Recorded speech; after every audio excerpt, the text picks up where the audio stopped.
Good morning, model makers. Today's model is the 75th anniversary edition of Superman. As you notice, it is a very easy kit. It's a snap together kit. However, I recommend gluing it. It is recommended for kids, but it's fun to build for adults. I did have to fill in a lot of gaps with putty.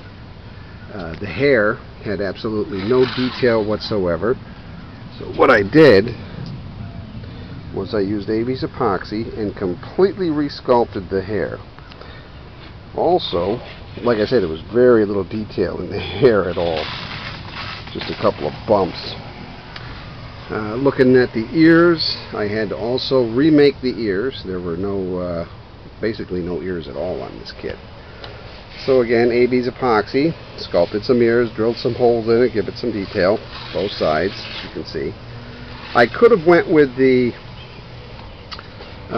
green kryptonite chains. However, I kind of like the old rusty look. So I did the chains in an old rusty look. What I will do later on is I will put an LED light in a glass stone that gives it the illusion of glowing kryptonite. I'll put that at his feet, at the base. The color I did in a French blue. The pants are done in a Freak Flex deep red and some detail coloring, some darker color. Added some black to that to put some detail in it. Like I say, the whole model kit lacks a lot of detail, but you can do that with adding some lighter shades and darker shades, which I did here, as you can see. Also, what I did with the blue was, after I painted it the French blue, I took some fluorescent, or not fluorescent, but some pastel powder and completely went over it with another lighter blue to give it a more textured look of real cloth.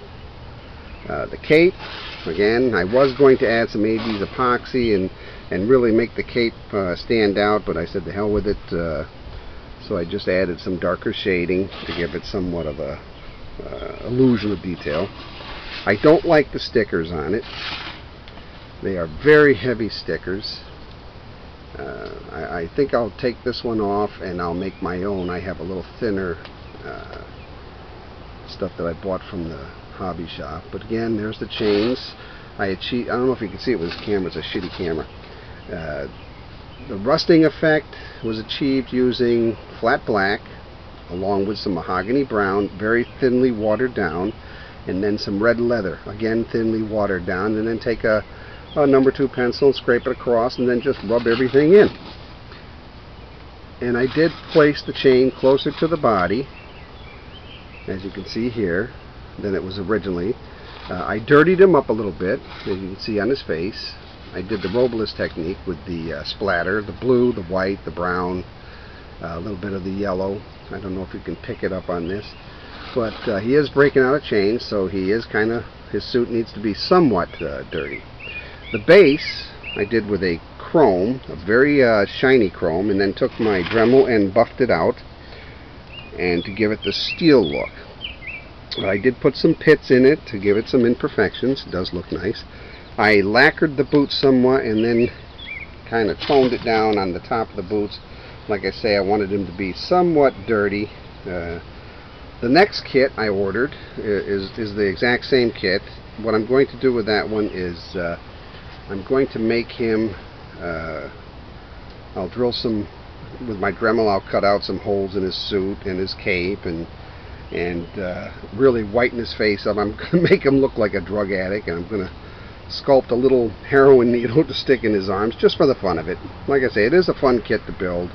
A lot of flaws. I did the head separately and then put it on afterwards. I think I'm going to have to, the next one I'm going to have to assemble the whole thing, because like I say, it is a snap together model, and I had to cut the back off and then putty it, the head, so that it would fit back in place. But all in all, it didn't come out too bad. So enjoy.